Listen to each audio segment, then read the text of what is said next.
Going to introduce our panel today. We have Samantha Clink. Wave, Samantha. She's up there in the corner. There we go. She is Marketing and Public Relations Director at the Starr Center. We also have Susanna Stickley, who is Senior Director of Strategic and Digital Communications at Molloy College. We go back a ways with each other. We used to work with each other at Tilla Center for the Performing Arts. She'll get into that a little bit as Jermaine. Also joining us today is Stephanie Paulino, who is the COO of Colored Colors. Jose Tutiven was originally joining us today. He's not feeling well, so we wish him the best. We're so grateful that Stephanie could join us on such short notice. And last but not least, our moderator is Maureen Starr. She's my Arts Council's Director of Public Relations and Marketing. And I'm going to turn it over to Maureen. Thank you all for joining us. I hope we got a lot out of this today. Take it away, Maureen and panel. Thank you, Mark. I just want to echo what Mark says. We really appreciate our panelists joining us today and everyone who is able to attend and participate in this discussion. It's going to be really interesting. This was originally supposed to take place in March, and a lot has happened since then in our communities and globally, which have impacted the way we utilize social media. And we'll be getting into that discussion today. My background, I've been with Huntington Arts Council for 6 years exactly. And prior to that, I was doing some consulting work, which is really where I got into the nonprofit industry in general. And prior to that, I worked in the corporate world. I was global media director for Elizabeth Arden for numerous years. And then prior to that, I was a vice president of media at NWWare, which was very old and outstanding advertising agency, like the U.S. Army, Deers, DuPont, AT&T, things like that. So I'm with the Huntington Arts Council now, and the way we're going to go today is we're going to go through a couple of questions, but basically overall you're going to understand where each of us representing our organizations and our professional positions has been with social media and how it's transitioned, as I said, most recently in particular, because of the things that are going around in the community and the world around us. So we're going to start off with a brief introduction of each of the panelists, and I would like them to say their names again, their position, and to give us a little bit of history in terms of their bio and their experiences, and then we'll get right into the discussion. So Samantha, if we could start with you, that would be great. Sure. Thank you. Hi, everyone. My name is Samantha Clink. I'm currently the marketing director at the Starr Center for the Arts at Stony Brook University. I have been here exactly 1 year, and prior to my current position here, I worked as the social media manager for Stony Brook Medicine, which was actually my only foray into the non-arts world. Prior to that, I've always worked for nonprofits and in the public sector, and spending almost all of my time working in art museums and art galleries. I have an MA in Museum Studies and Nonprofit Management, and I have my MBA in Marketing from the University. Okay, thank you. Susanna, we'll go to you next, please. Hi, so I'm Susanna Stickley. I know some of you. I'm so excited to be able to spend time together back with my family in the arts. That's definitely where my heart is. I have been working in nonprofit arts and culture administration and now in higher education for long enough to have been there at the beginning of when social media started to really become a part of our world. And I worked together with Mark and Stephanie Turner, who's on this call, at the Center for Performing Arts for about 13 years.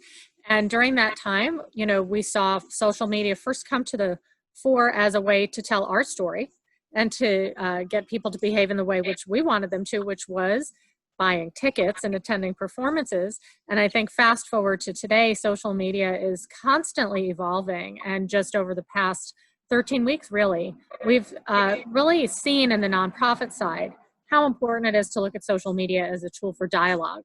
it's important to get our message out, but it's really important to hear what our communities are saying as well. And so I'd love to talk a little bit about that evolution as we go on. And I'm really looking forward to learning from all of you today. Thank you. Thank you, Susanna. Stephanie, if you would give us a little bit, information about your background and what you do with Colored Colors, that'd be great. Okay. Hi, everyone. My name is Stephanie. I started off as a brand ambassador for Colored Colors last year and worked my way up. We pretty much work with the art community demographics ranging from early teens to mid-30s or above. Yeah. So my responsibility is really, maintaining the relationship within the artists, coming up with innovative ways, like you said, through the online world, since the outside world was shut down. And we host many events throughout Long Island and even expanded to New York City, and we hope to continue the expansion and helping local artists make a name for themselves. That's great. Thank you so much, everybody.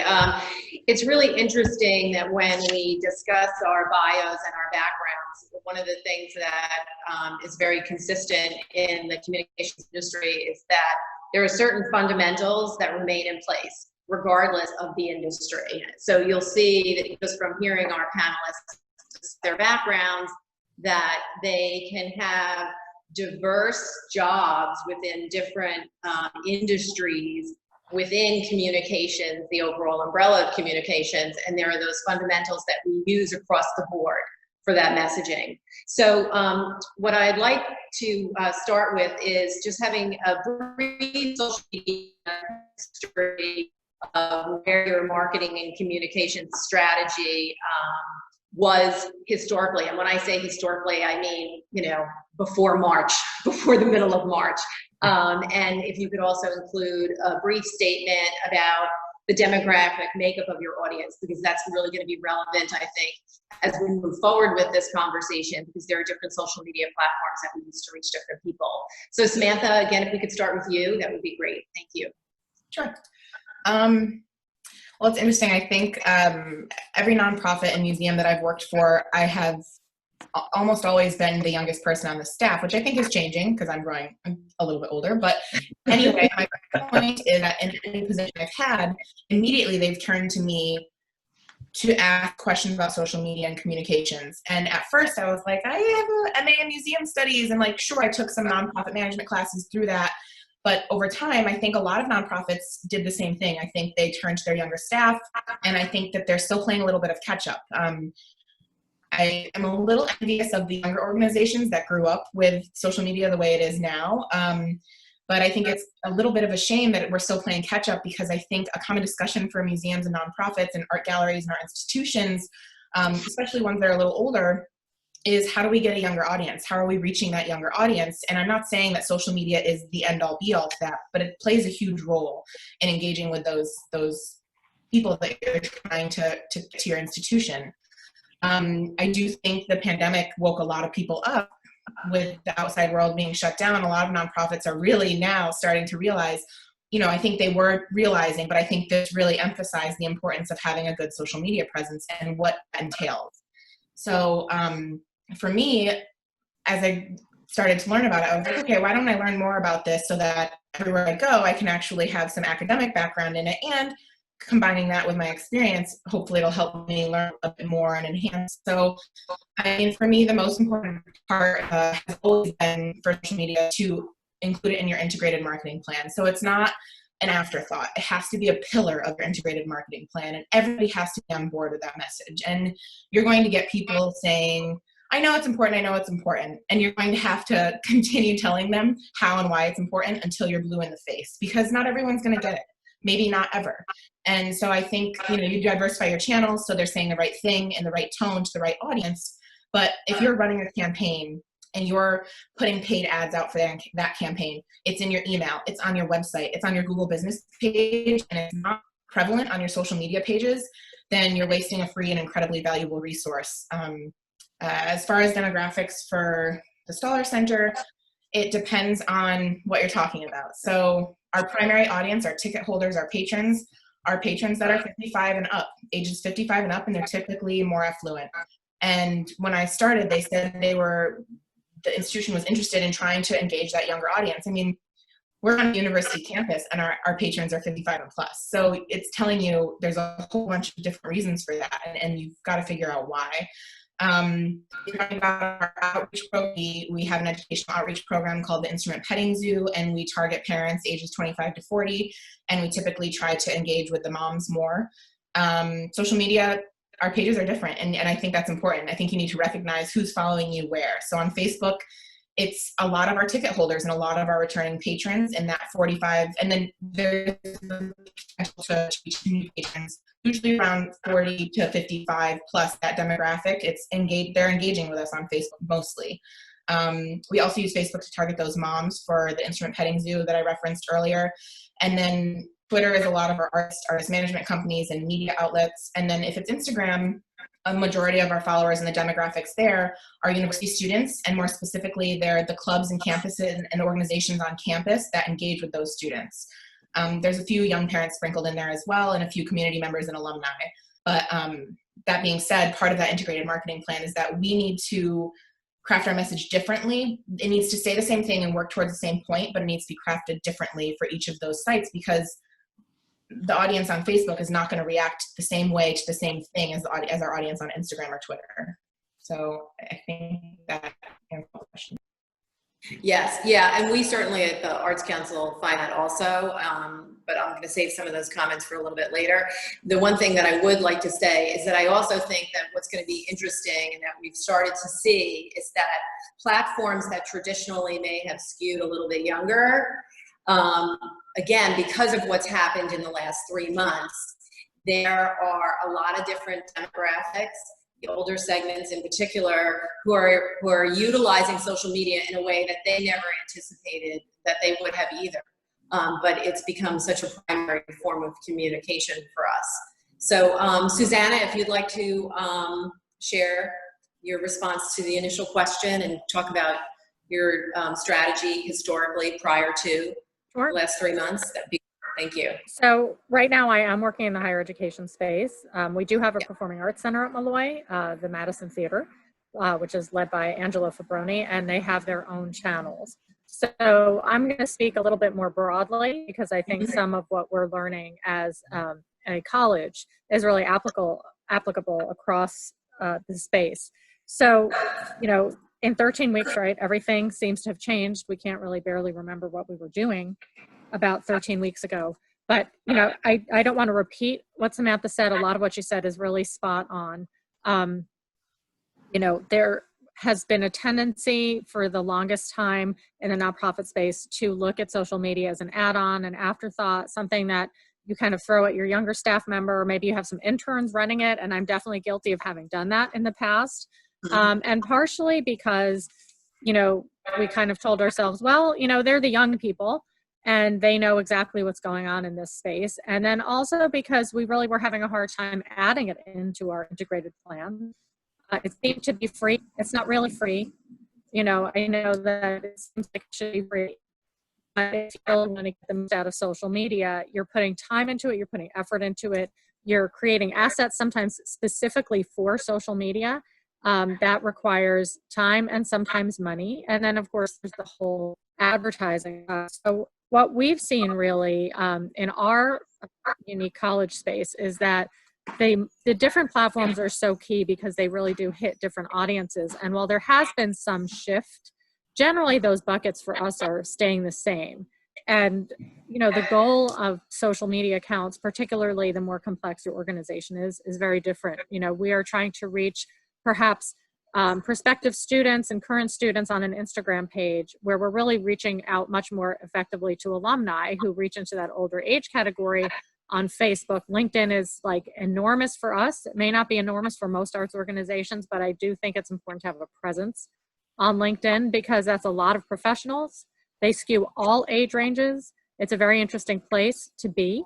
And then Twitter, which tends to be more professional, Samantha mentioned. But one thing that we've really seen, and I mentioned this when I was introducing myself, is that social media is really a listening tool. as much as we want to get our message out, and as much as I think as arts organizations, we can provide wonderful content. If you have content available and you have artists who've given you license to use that content, or you're paying them, even better, you're paying them to use content. Everybody's out of money right now, so that seems very far-fetched.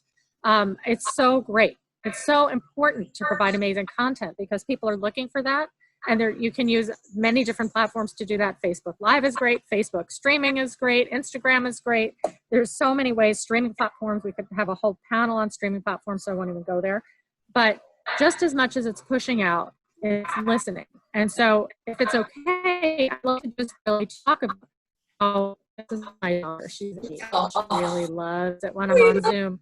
And then she leaves. She just wanted to make an appearance. So, you know, when we went into the pandemic, I think like everybody on this call, you know, it wasn't just dealing with how we were going to handle our workplace, but also everybody we served. So people had a million questions. So we were pushing information out on every platform, you know, do this, do that, things are closed, things are open. Do you have a question? Call this person, you know, links here, links there, where applicable.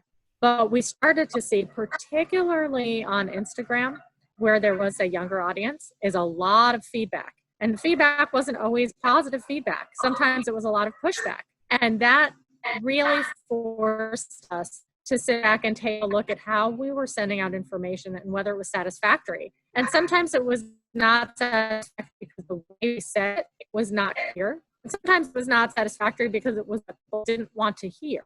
So they didn't really want to hear that they were going to be taking classes from home for the rest of the semester. They had paid all this tuition money.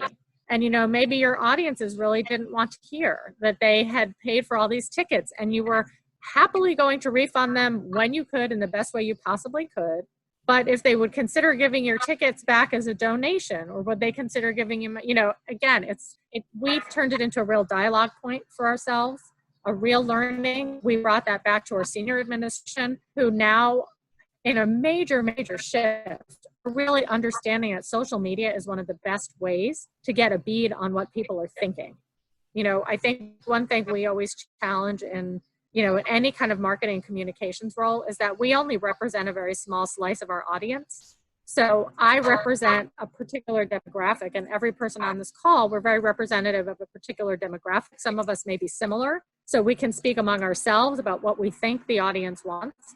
Oftentimes we're putting out products to many, many different types of audiences, and we can't guess what they want. And in the absence of being able to do amazing kinds of surveys and data collection, social media is a great way to hear back and then have the open mind to listen to what they're saying. So for us, you know, the other example has been the really important conversation in this country around Black Lives Matter. And as a college, we were stumbling. Right in the beginning, we were stumbling, we were fumbling, and our audience let us know vocally and deeply and repeatedly. And I don't want to keep going on with adverbs, but they were really talking to us about what they were not hearing and also about their experiences with the institution over many years. And so for us, we took it all in. I really recommend when you're doing anything on social media that you archive everything. Find a way to capture. There are many ways to capture that information so you can reference it, don't lose it. It's really important to go back and look at patterns of what people are saying so that you can start to understand, again, each audience kind of aggregating itself. They're choosing to have a dialogue with us. So we have to respect that and listen and aggregate the information and then really share back our own response, you know, an informed response. And so that's one thing we have actually done as a college over the past 2.5 weeks is a very intense reckoning with what we're hearing. And it's really now what we're going to be doing going forward. And it spurred us to take action as an institution much, much faster than we ever would have. So it's been great, but it's been hard. And it is really hard to be on the other end of it sometimes. My social media director asked for additional time off because she had been working literally 24/7 in response to these two really intense pandemics, you know, the pandemic of disease and the pandemic of racism kind of coming all together at once. So it's a lot to take in. It's really challenging sometimes, but then it's also great because what we provide in the arts particularly really can solve so many of these problems, you know, from a grassroots level. So that for us has been kind of the very, very fast evolution that we've seen over the past 13 weeks. Yes, and I think that, you know, in regards to social media, there's always that challenge of finding your voice, right? So, and the key points that you're making are, you know, so right on the money, obviously, in terms of these are listening tools. So we really have to listen, and we have to be open to what, you know, people are saying and how they're responding. And we're going to talk a little bit more about, you know, negative responses and how to handle those things. But really finding your voice and representing, you know, your organization and your businesses and what you're doing and how to have that voice. And the most important point is that sometimes your voice has to change, and you have to be open to that, you know. And certainly the last 13 weeks have put us all in a position of, you know, turning around on a dime very, very quickly, and really looking at the way we're doing things and what we're saying and who we're saying it to. I want to give Stephanie an opportunity to speak up, because Colored Colors is a really wonderful story, and you guys really from the day one of your inception as a business has used social media platform to expand what you do and to reach out to your communities, and is very fundamental to the core. Whereas I know with the Huntington Arts Council, you know, we had websites and we dabbled in Facebook and all of these things, but certainly with over the last couple of years, it's become a primary component of our marketing program. So Stephanie, I'm going to pass it off to you for a few minutes and let you have an answer to that question. Yeah, so historically, I mean, we are kind of like a baby company. We've only been around for almost 3 years. And the platform is driven through online marketing and resources. So our communication can be thought through social media. We haven't changed the aspect ever since. Not because we don't like change, but because it has worked, and we've only gotten better over time. So our main focus, like I said before, is to develop younger artists and creatives in general, which is why we're so focused on social media, on being social media driven. We believe the right way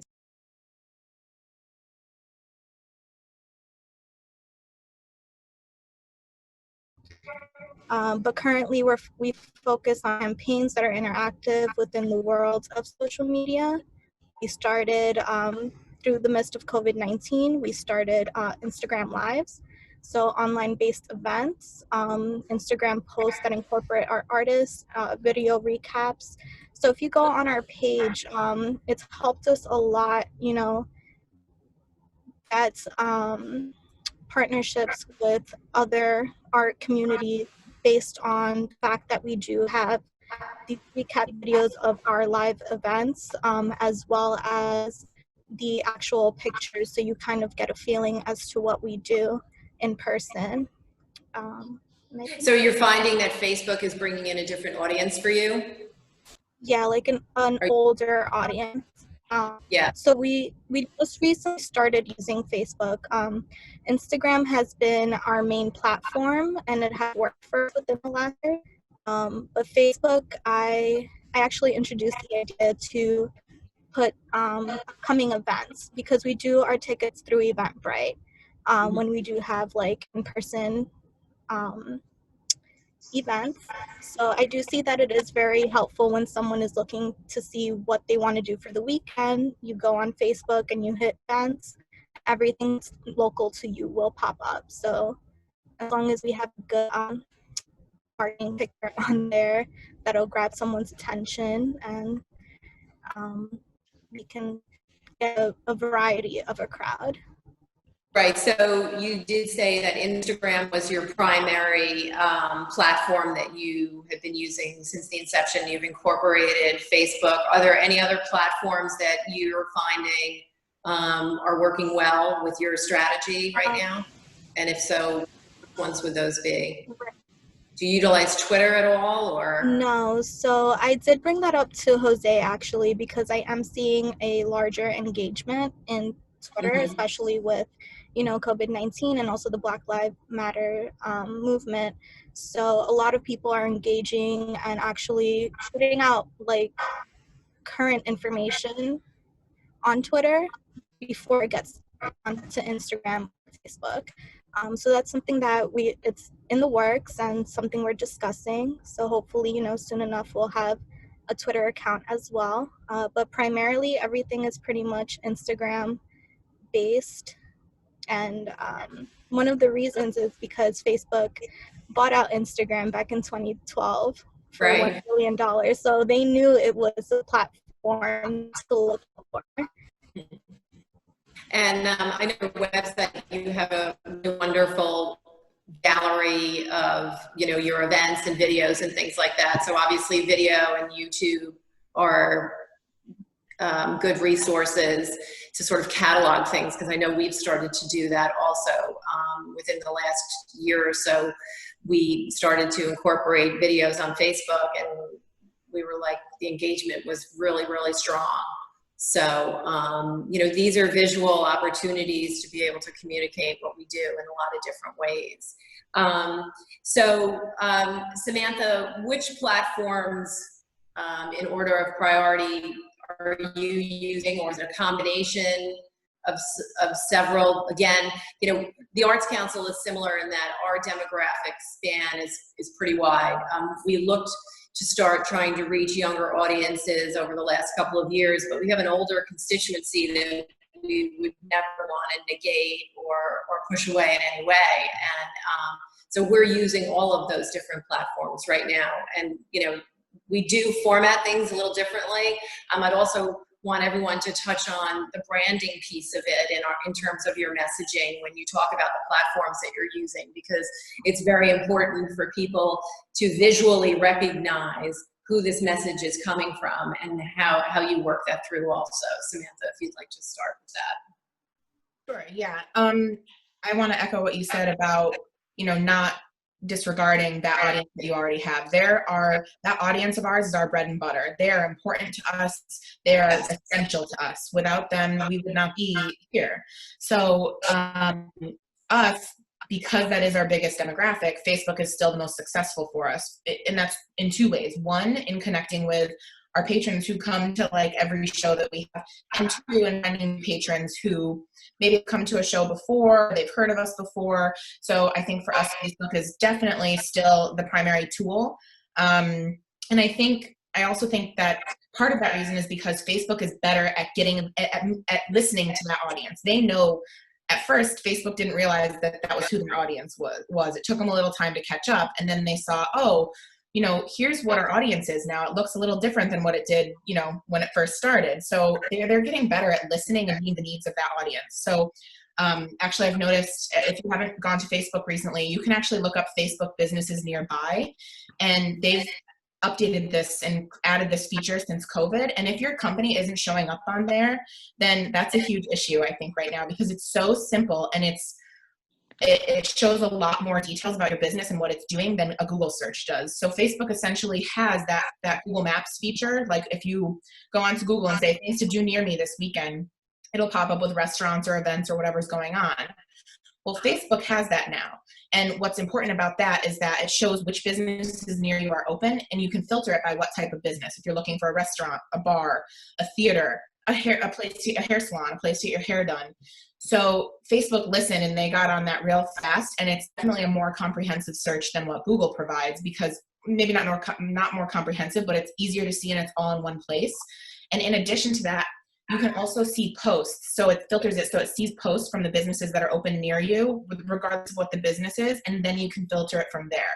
So as a business, if you're not utilizing that feature, it's free. If you haven't updated your hours through COVID, if you haven't done any of that, then you're wasting a hugely valuable resource that's totally free. And it ties into that Google search too. Actually, Google won't even pop your business up if you don't have COVID hours right now. It won't be one of the primary businesses that show up in a search. So I think that's an interesting point, because I'd like to touch on that just for a second, the whole COVID piece, because I think in the beginning, at least for us, you know, and I think a lot of people, we were sort of like, okay, this is a big trauma for the country and a lot of people professionally and personally. And how do we achieve the right tone in our messaging? Okay, you don't, you know, and this also goes for the Black Lives Movement. You don't want to offend, and we all know that you have to speak, you have to say something. So, and it's interesting to discuss how we handle the messaging first with COVID in terms of reaching out to our audience. And we realized it's okay to say that we acknowledge this, and it's hard, and it's okay to say it's hard. And to be able to share a little bit of that, which brings everybody on a more even platform, so to say, because it's personal and it's important to talk about. So. Yeah, I mean, for us, we were lucky because we have the hospital on our campus. So our message supported the hospital because they were in a war. So everything we put out, we said that we have to do this because our staff, our team, and the rest of the world are fighting this battle. And the last thing that should be on your mind is if you're going to get a refund for the movie you bought for us. Of course we're going to do that. So for us, immediately, it was no question, refunds for everything you have tickets for, absolutely. But that was added into a message of support for the hospital and for our essential workers that were out there. So that was kind of, our whole staff was 100% behind that immediately. That was our first reaction. And we also worked with the broader marketing communications team who I had worked with when I was at Stony Brook Medicine to craft that message, to make sure that we weren't saying anything about the hospital that the hospital wasn't already saying. We were supporting them and backing their message and doing everything we could to help them. So we did that. And then the action step we took was that we provided to our email list and on our social media platforms links to where people could go and support the hospital. So you could donate PPE at this link. You could drop off all of these things for different community members. Here's a food pantry you can help with. So we know that we're in our area, in the real areas, Stony Brook and in that area, we are one of the major community arts centers. So we did what we could to try and help the community and put that message first, and no hesitation at all for refunding tickets. And what we did was we approached, after that messaging went out, then we approached people who typically donate to us, our patrons, our friends of the Starr Center, and we said, you know, we're happy that, you know, we've refunded your tickets and we hope everything is okay. If you don't want to take your money back, you know, I didn't craft this message, our development person did, our fundraiser did, and she said, you know, we are accepting donations still. However, that waited a long time to go out because the entire university was behind funding for the hospital. So that message was not put out for a while, and immediately all we did was refund tickets. We didn't even ask about donating, and a lot of our patrons didn't ask for a refund or didn't, you know, they gave the money back anyway. So for us, it's a lot about timing, and it's a lot about, you know, what's your why? Is your why to make money, or is it to be there as a pillar for the community and to present that in the right way, and to talk to the community and listen to them and make sure you're hearing what they need? Because if you're just putting something out there, like Susanna was saying, if you're putting something out there that meets your needs as an institution, who's gonna buy into it? If it's not a need that the community has right now, what's the point in putting it out there? Is kind of how. Yeah, and I think from an art standpoint, that's a big challenge, and we were faced with that also. So I was in the process of putting together the most recent issue of our newspaper, which just came out yesterday. And part of the benefit of membership is that we support all of our organizations by promoting their events. Now, we had several organizations that were delinquent in their membership. So we completely disregarded that. We were like, now is not the time. We want to support our membership. So we stayed in our lane in terms of the arts, because we didn't have a relationship the way you do with the hospital and so on, and the college, which Susanna will speak about shortly. So we said, okay, let's stay in our lane, but let's do whatever we can to support. So we're not going to be asking for memberships right now. We're not going to be asking those organizations because we're all struggling. We're going to support them. We're going to promote them. And with Instagram and Facebook in particular, I reached out to our artist members and said, what are you doing? How are you creating? How is this time of COVID impacting you? And then we would promote our artist members on social media because they were struggling also. So Susanna, if you'd like to speak now about, how it worked from the college and higher education standpoint during that time, it would be great. Thank you. Sure. First of all, just ditto on what you both said.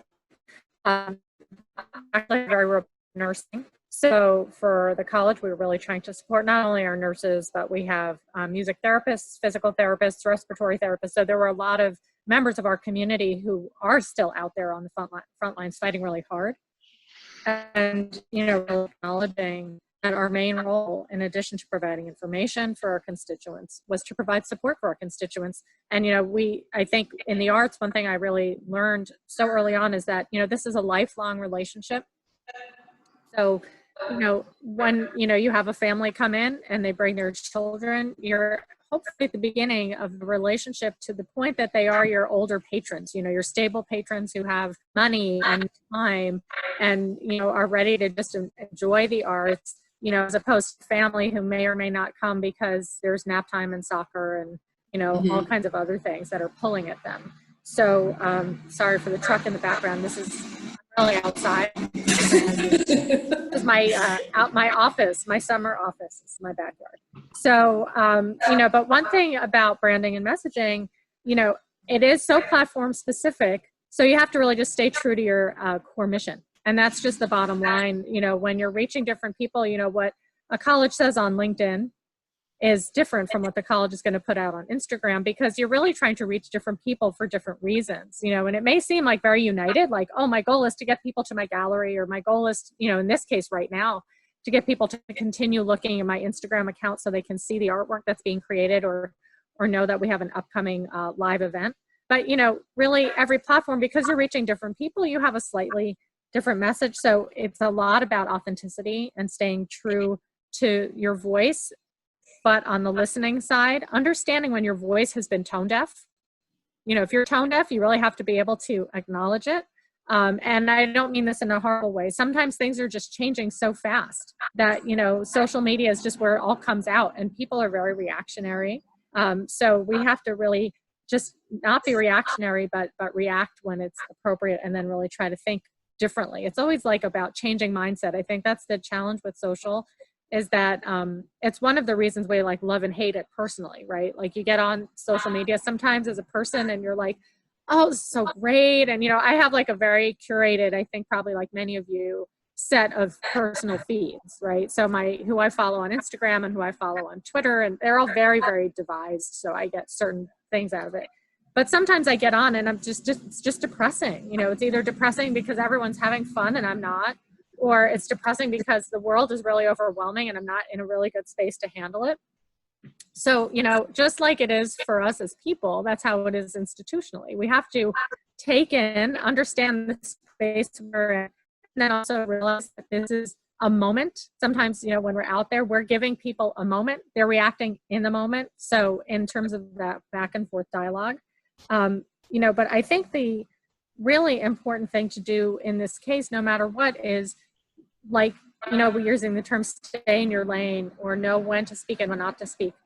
So critical. And really knowing also that we don't have to be on every platform. As much as I'm like super pro LinkedIn, if you don't have time to do a good job on 5 platforms, then you should not be on 5 platforms. And if your audience is mostly in 1 or 2, then really do your best in 1 or 2 and own it. Because it can become like this terrible burden. And, I'm lucky, even my staff is too small for what we're trying to accomplish. I still get to have a staff, right? Like, lucky me, I work at a college. Like, not only do I have paid staff, but we have student staff. And, we pay them, by the way. We don't have anybody who works unpaid for us, because that's not right.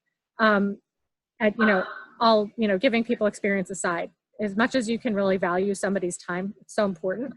But even with that, we still don't have enough. you know, so you have to really choose what you're going to do very carefully. Otherwise, you wind up either just saying the exact same thing on every platform, which totally fails, or then the rest of your jobs, like I assume many of us on this call have multiple jobs, like we're not only the social media manager, you can't do that. And it'll become 24/7 and you'll never put it down. And that's not going to work either. So it is really, your brand and your tone is important, but don't be everywhere unless you can actually back it up on a regular basis. Yes, that's I think a really good point for all of us, because there are so many different platforms that we could be utilizing. And Stephanie, maybe you can talk about, because I know Colored Colors does a lot of live events. So you guys implemented some really great transitional opportunities over the last 3 months. One that the Arts Council was a part of. So if you could talk about some of those online events that you guys put together, and if you could share some of that with us and some learning from that, I think that would be valuable. Yeah, of course. So we had to adapt quickly when it came to when COVID-19 had us 100% on lockdown. We pretty much segments of live shows. So we had the art talks, we had a Feel Alive poetry segment, Dudley's Music Corner, Friday night makeup glam, DJ spin sessions, small business talks, and even a short movie premiere. So we did Tuesday through Friday from 6 to 10:30 p.m. We had different shows at 45 minutes or an hour long, depending on the guests that we would bring in. So there was another thing I wanted to say. We also did incorporate fundraising in a different way than we normally would. When we host normal events, typically we do partner up with some nonprofits and we do give back to our community. But with COVID, instead of asking people to donate through a website, we asked them to do in methods such as Venmo, Cash App, and etc. But we had 3 campaigns that were pretty big. So we gave back by feeding the heroes. We partnered up with Gioventi's Pizza, which is where we started off, in a small pizzeria for our first show. And we ended up donating over 220 pies, I think, in a matter of a month to the Feed the Heroes campaign, so several hospitals out here in Long Island. We also partnered up with a local social service agency where we fed the families as well. And we did do a virtual scavenger art hunt, which we partnered up with Peanuts Palette as well as Huntington Arts Council for a virtual scavenger hunt. But we did maintain with these live shows a audience of 500 to 600 viewers a day. Obviously right now we have stopped the shows because we are standing in solidarity with the Black Lives Matter movement.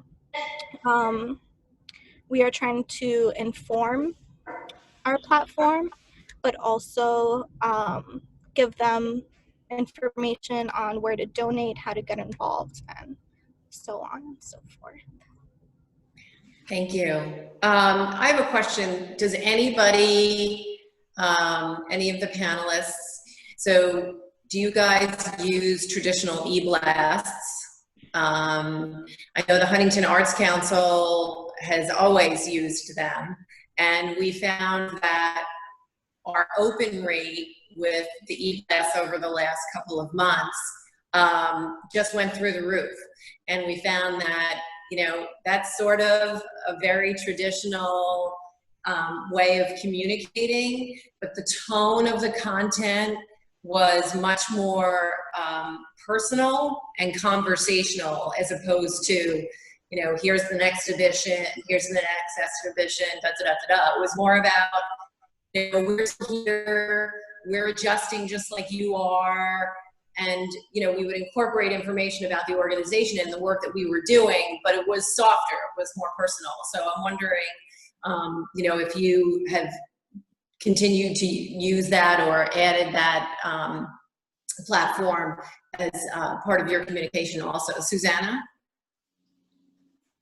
Oh, actually, Start with you. I'm a terrible example because the college is large enough. That's okay. I was fine. Yeah, so many departments have their own email, and along with our fundraising department or admissions department, but I can't speak to an overall trend in the college because we actually don't track and support email. Okay. So next person.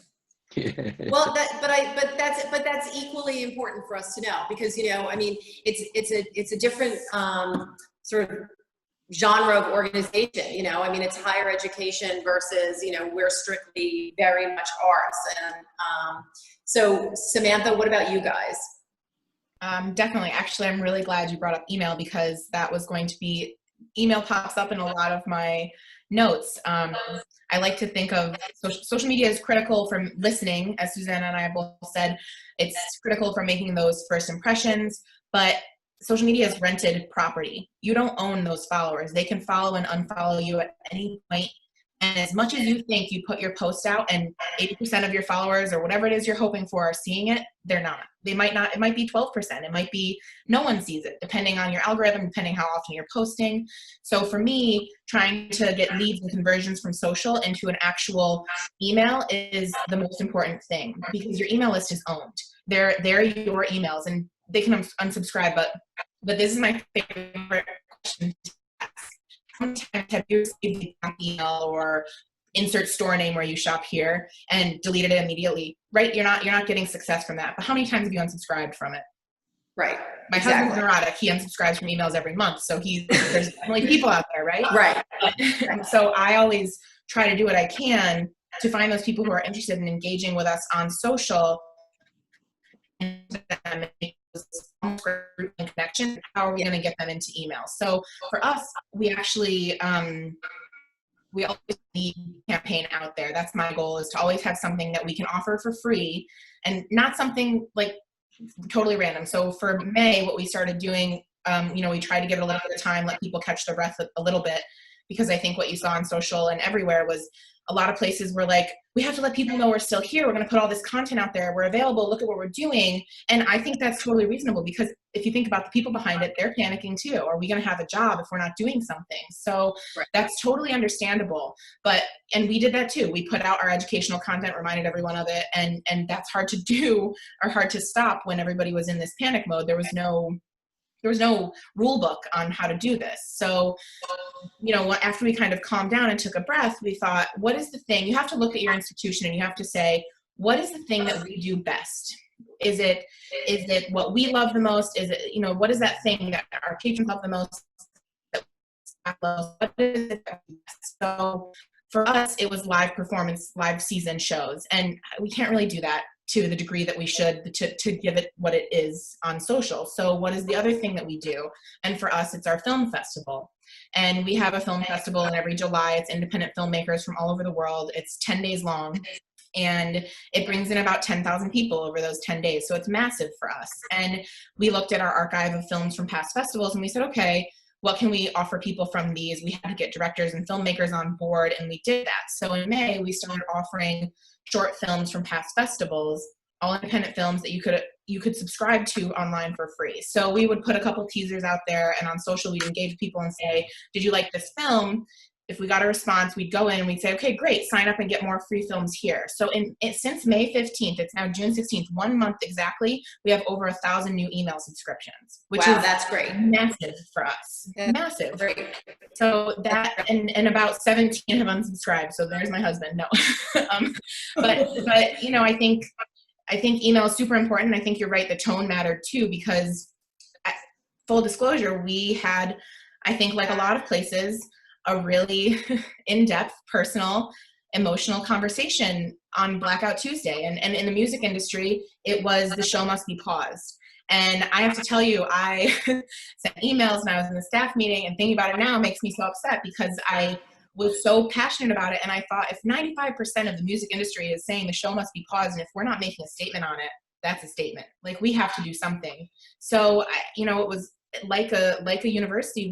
We were supposed to be following the lead of the university and what they were doing as far as Blackout Tuesday went. But for me, as an arts institution, the show must be paused was so important to do something for. So we reached a compromise internally, and there was a lot of strife on it because we're a public institution through the state of New York. So there was a lot of complications with making a statement, not as the state of New York, but a lot of SUNY schools did it anyway. And SUNY eventually, you know, said something as well. So, and did it get the right response? Like Susanna said, listening to people, no. Like, sometimes it did, sometimes it didn't. And so I think that's, to me, I don't know if that, I went a little off track there, but. No. I think that was great. I mean, I think we all grappled with that. In different ways for different reasons. And, you know, it was important. It was important to stand up and to, you know, say something publicly. Which I believe that day we were supposed to release a new film. So we're releasing 2 films a week, Tuesdays and Fridays. And that was a Tuesday. And yes. They wanted originally, and a lot of the staff didn't know about Blackout Tuesday. They don't have their own social media accounts. And I was telling them, from a social media standpoint, we have to do something. Yes. We cannot put our film out Tuesday. That would make, we're an arts institution, and we rely on the Center for Diversity and Inclusion on our campus for a good portion of our students during the year, and reach those students, and we focus on a mission. And to not do something now was, it was something I was very passionate about, and it was something that was a really hard discussion. And a lot of people, I think, all over the campus, I know from my development person had fundraising meetings with the fundraising team. I had meetings with the marketing communications team.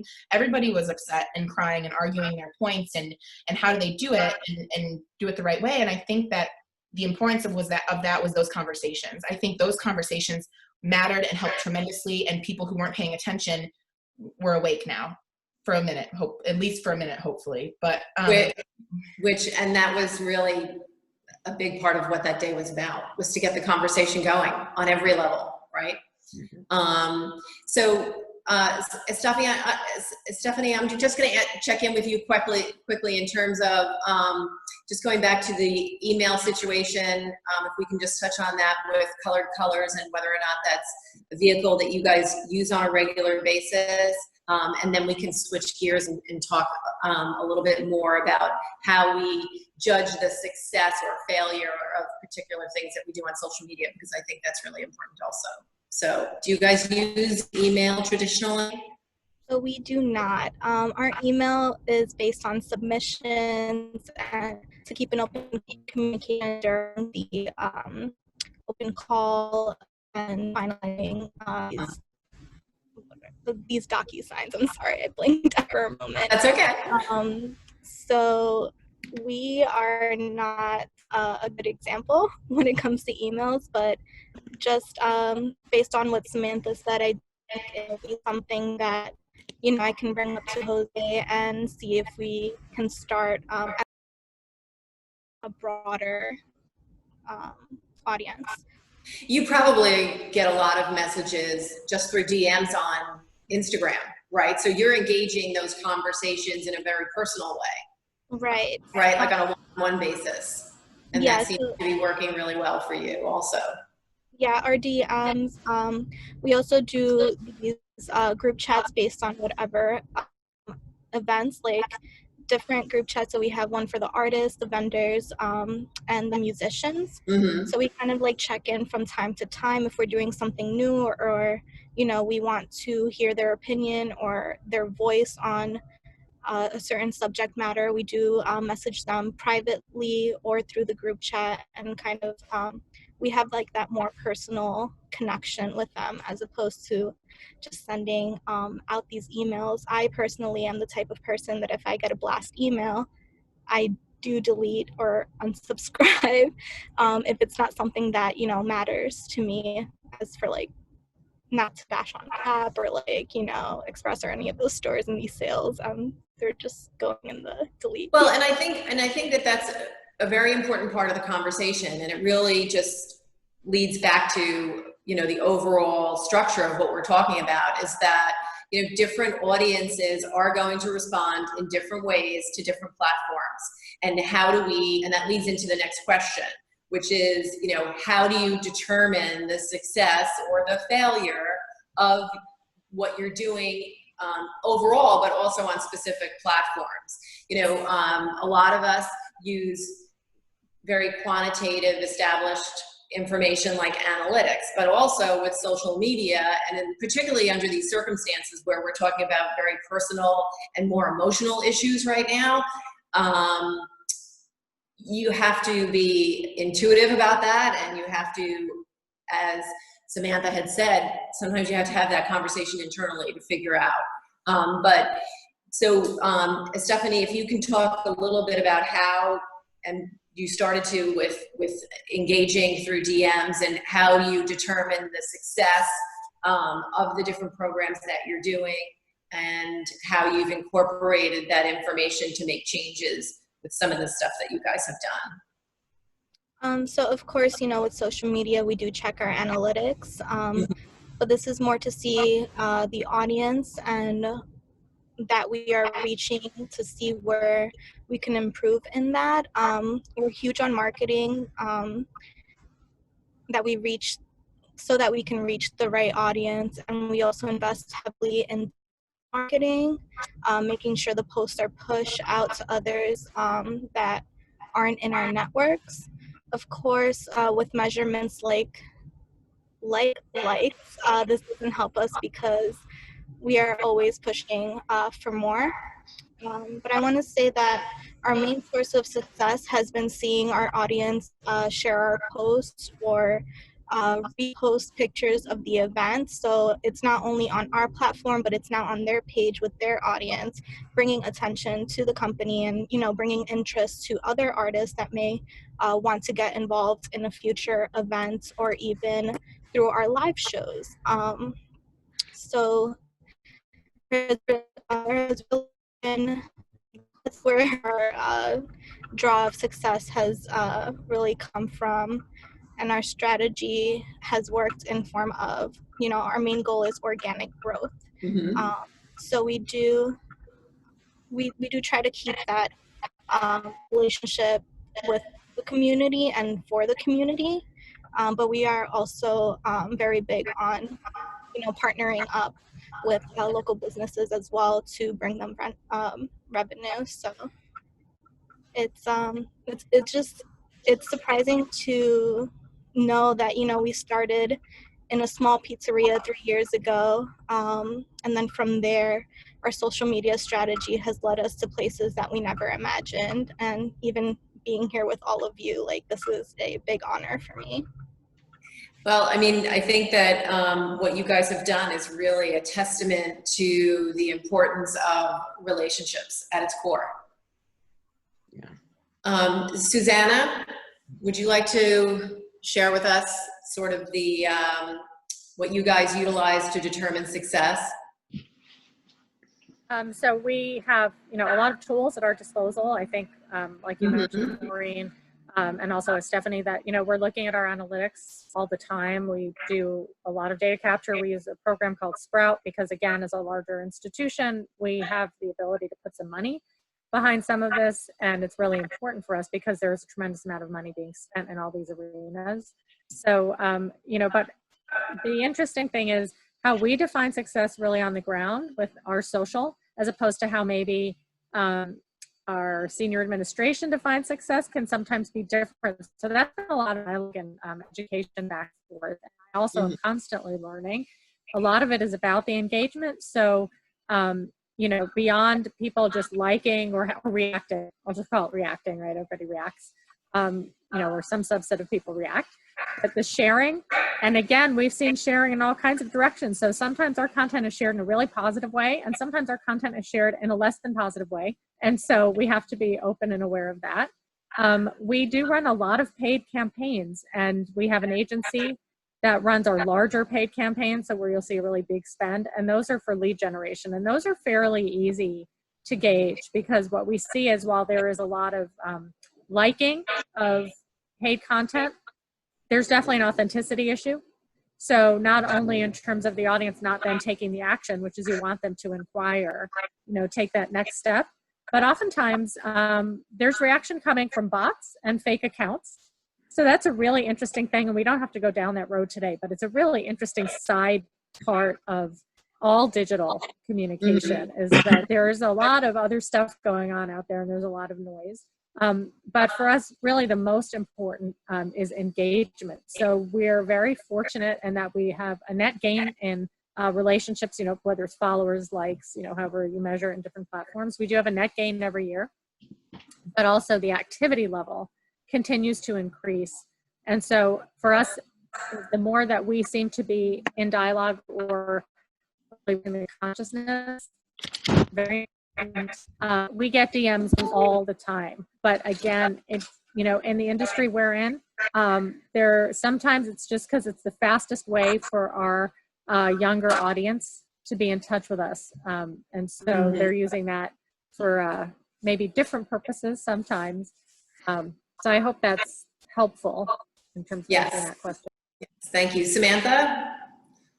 Yeah, it's so funny having flash when I worked at Stony Brook Medicine, but I vividly remember when the old couple for the Heart Center for Stony Brook Medicine had the Hulu commercial. I don't know if you've seen it, and Eric, he had open heart surgery. They had the commercial. It was like all over Hulu, and I was working for Stony Brook Medicine when that commercial was out. I would get DMs from followers on our Stony Brook Medicine account, like, if I have to see this commercial one more time. Well, and that brings up a good point. I mean, how do you handle those negatives? Yeah. I mean, I think, well, first I'm going to talk about the analytics part because for me, I think it's similar to Susanna's, which is that for me, I use analytics to a degree. We also have Sprout. But for those of you who don't have the financial backing to buy Sprout, it's very expensive. Hootsuite does offer a free version, and I've used it in a lot of nonprofits I've worked for, and it's not as advanced as Sprout, but it's super helpful for you. You can schedule your posts and a lot of content so that you can sit down 1 hour a week or 2 hours a week, whatever it takes you, and schedule out posts, basic post things that you don't have to respond to right away.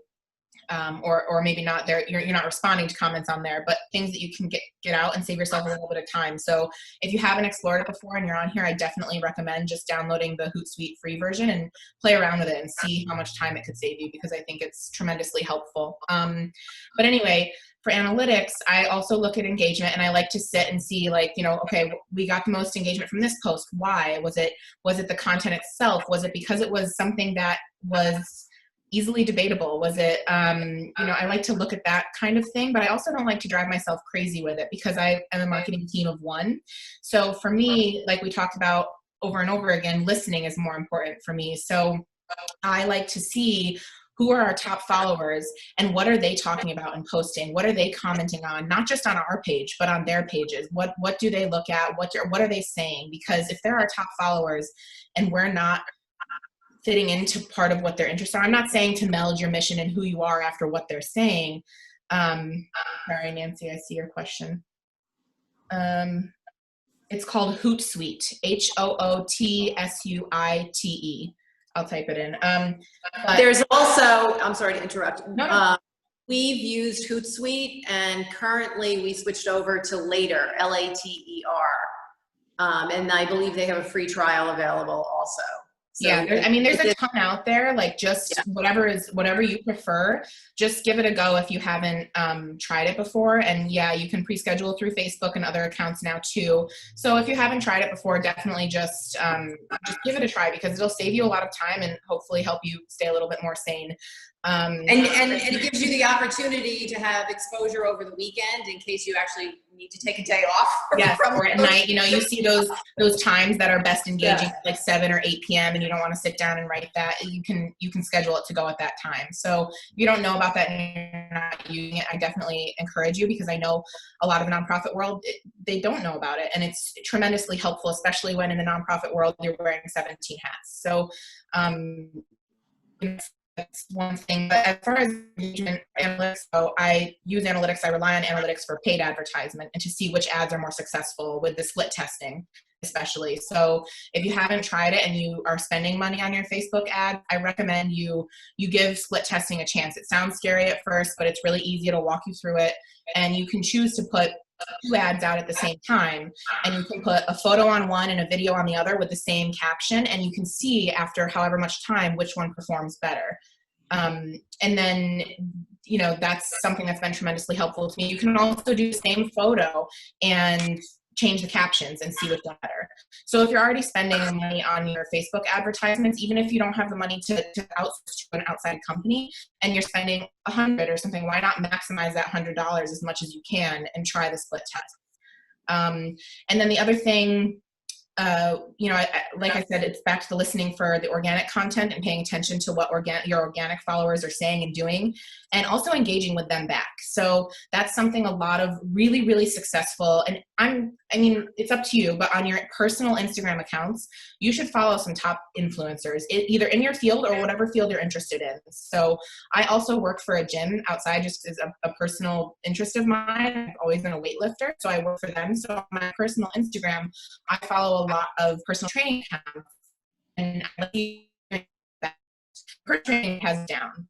They pay attention, so it just gets really interesting. And if you pay attention to them, you watch them. I mean, even some famous people like Dave Bautista is one person I follow. He's an actor. He comments on like every single post, and whether it's him or his you know, someone working for him, it's important. And I'm not saying to waste your time commenting on everything. I'm saying like a few, respond to questions, and respond soon. Respond quickly as you can, because that's really important as well. So I guess that's how I measure, you know, our success. That's great. Maureen, hang on a second. I'm going to like sort of cut in here. We're getting to a wrap-up stage. Can you look at the comments section, Maureen, the chat section, pardon me. I blipped out and I lost a really great question. I'd like to start taking some of these. This is the one thing that I miss about being in person, where you get the interaction much easier with who's there and in the audience. And you also get when you're finished, people can talk to one another, which we're not going to be able to do here. But do you see a question from Eileen Clark up? And it came and went and came and went. And Samantha, it just sort of became germane again. Eileen was asking about the difference between what's using a photo versus a video, how long a video should you use, and then she asked about a thing called TikTok, which I'm hearing a lot about right now. You're smiling at Stephanie, and it's like, oh no, not something new that I've got to figure out, because I just learned how to open up an Instagram account, you know? So could you talk about photos versus videos a little bit? Sure, I'll jump in really quick. The TikTok thing I wanted to address, just because we touched on it earlier, not TikTok, but Susanna brought up all the different platforms, and don't drive yourself crazy. Like she said, that there's maybe one of you doing this. So why have 5 platforms and be mediocre at them all? Why not maximize your efforts and make the top 2 best? So if it makes sense for TikTok to be something that your institution has, then go for it. But for us, it doesn't make sense. And so for us, we've avoided it. And I think, you know, really trying to, if you're just learning how to open Instagram or Facebook, these things that have been around for a long time, I'm not saying TikTok's going anywhere. I'm just saying, if you can't make that as good as you possibly can, why, you know, divert your efforts towards something that you still have to learn, and maybe it's not right for your institution anyway. I see Susanna was going to say. So just jumping, you know, TikTok's the best example ever. Again, going back to like each platform and how you use it, you have to really know what you want and what you expect from each platform. So, you know, you would think in a college environment that TikTok would be a very natural platform because it's so youth friendly and it, you know, the audience is out there. But, you know, so we were experimenting, and, you know, we were so fortunate to have many young content creators around us who wanted to try. But when it went from being authentic content that they were creating on their own very successfully, content that was created that was, as much as we tried to be authentic and as much as we tried to like get on the bandwagon with like whichever song everybody was creating dances to at the time, it really came off very inauthentically.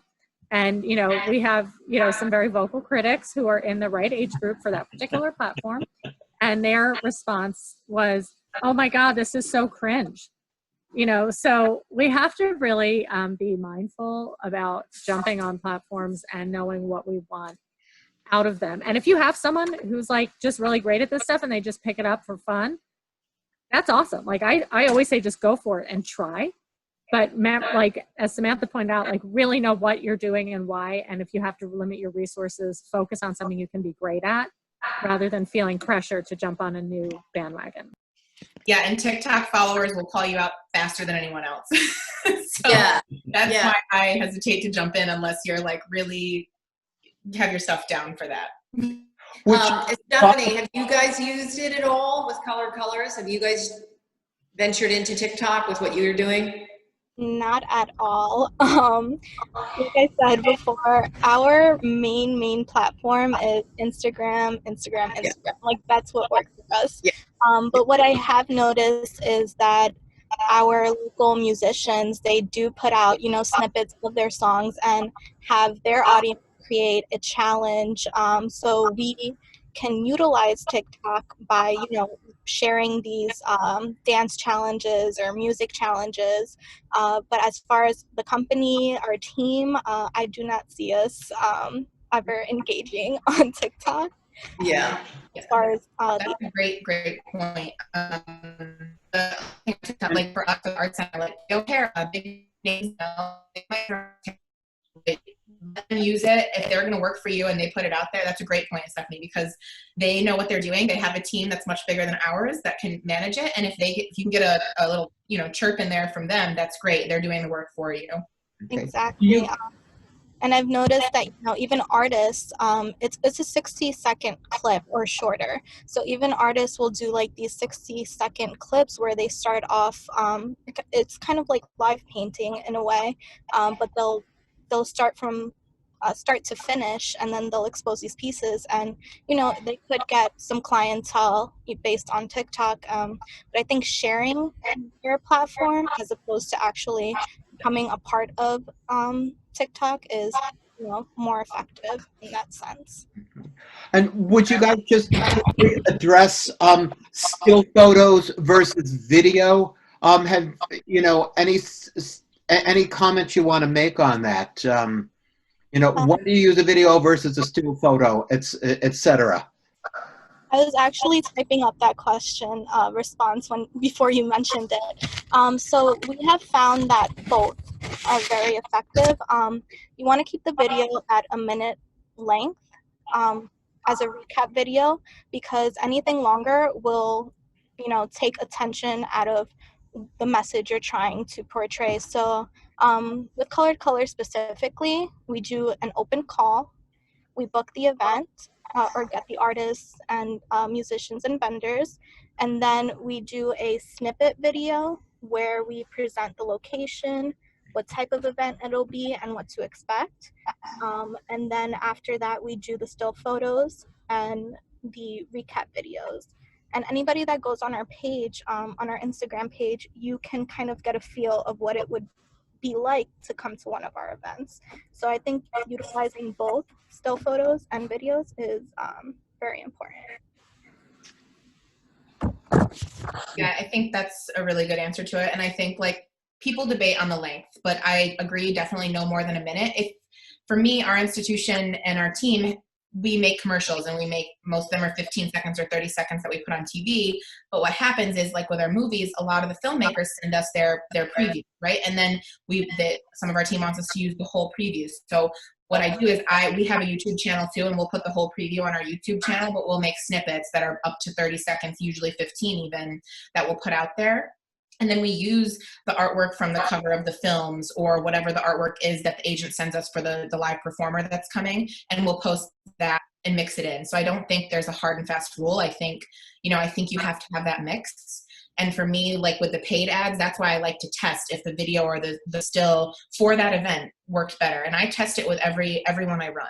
So it doesn't matter if it's the same event or similar event and it's a different performer for whatever reason. Maybe one video is better than the other one. And so I like to test it as much as possible if I'm putting money towards it. As far as organic, I think it's just a mix of it. And I think that comes in time with knowing your audience and listening and watching how they respond. So do they tend to, and it also depends on the picture and the video. If you have a really, really aesthetically wonderful image that you can and it's going to go there, then you go with that. If you have a video, then you put that instead. So I think, and I don't think one or the other is the answer. I think, you have the platform, you can do both. Just make sure you time when to do both a little bit too. Very good. Okay, thank you. Mark, did you have any other questions that you wanted to field? Look at the comments and see what we got there. Are there any things we missed? Well, one of the things that I wanted to touch on, if there aren't any other specific questions at the moment, just quickly to get everyone's opinion, sort of just a couple of sentences on, for someone who might be starting out fresh into some of these platforms, you could either make a general statement about social media or a specific platform that you've had success with. What might you suggest, for someone new starting out? Samantha, we'll finish up, we'll start with you on this last comment. Yeah, I have I think 3 of my top ones this was a hard one for me to answer because I think there's a lot that you can do to get through it. But I think the first one is, if you listen to all of us, we all talked about mistakes we've made. So you're going to make mistakes. And you're going to read something that says what you did is the best thing to be doing right now. But it's okay. Keep going, learn from that mistake, learn from other people that have made those mistakes, and come to as many of these types of things as you can. The other thing that I can't stress enough, and this took me a long time, and it's still something I'm working on doing, is getting everyone on board at your institution. So they may know that social media is important and they may say it, but do they know why the thing you're doing on social media, do they know directly how that affects your mission and your goal and your campaign? You need to show it to them. You need to say, okay, here's our goal. Here's our big picture. Here's how social media that I am making is going to help us meet this goal if it's done successfully and if everything works out, right? Okay, obviously things don't always work out, but if they know the big picture and they know how social media is helping get them to that big picture, then that's something that I found helps tremendously when you face a little bit of pushback from people who may not know as much about it as you do. And then I just saw someone asked about a free resource. For me, if you haven't, this is a person actually, her name is Amy Porterfield. She has a free podcast and I'm obsessed with her. She actually talks about running your own business.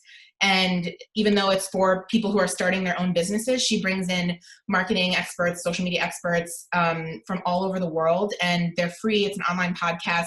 Each episode is 15 minutes. I listen to it in the car, and I think it's honestly probably the person I've learned the most from, and that even through my entire career I've listened to her, and she is tremendous. She has 300 or 400 episodes, or probably actually 900 on there now, but so that's one of my free resources.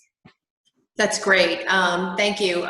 Susanna, if you have some comments that you'd like to add, and then we'll quickly tap into Stephanie before we wrap up, since we're almost at time.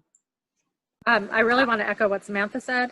You don't have to be everything to all people. So there's not necessarily a perfect platform for everyone, and most likely you'll have to be on 2, but know your audience, and it's so important to be intentional in what you're doing. So as you, again, you may be running an arts organization of 1, you may be running an arts organization of 15, or a board of 15 or 30. And so the education piece is really important, but social media is no longer something to add on. Social media is its own very unique, very specific place. It's not just a place you throw up a press release. I think one of the most challenging things right now is there's a mentality, and again, this is non-generation specific.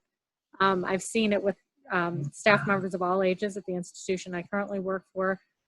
He's like, can you throw the flyer up on our social media? No, absolutely not. It's not the afterthought that you made a flyer that you're going to print and then have a picture of it on your social media like that. That is totally over.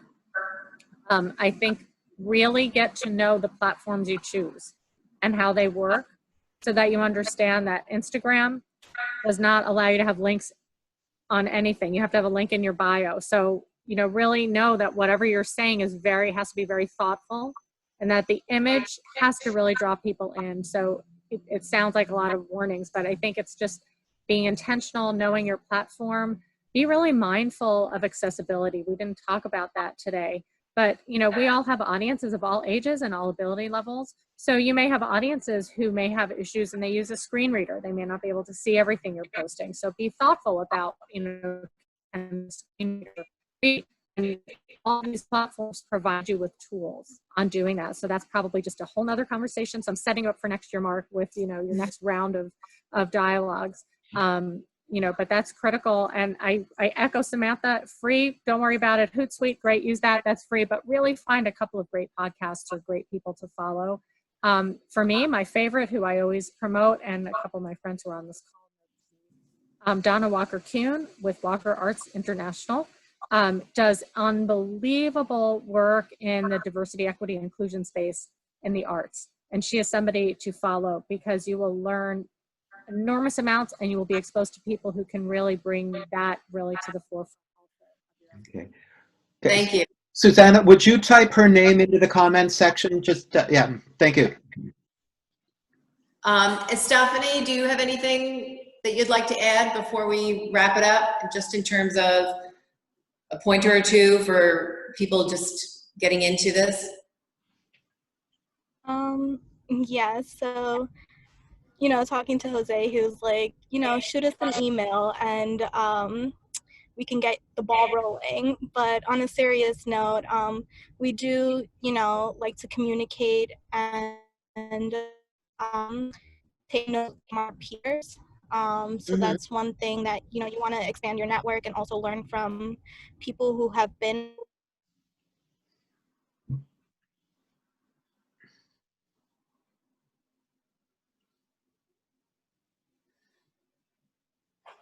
You're breaking up a little bit.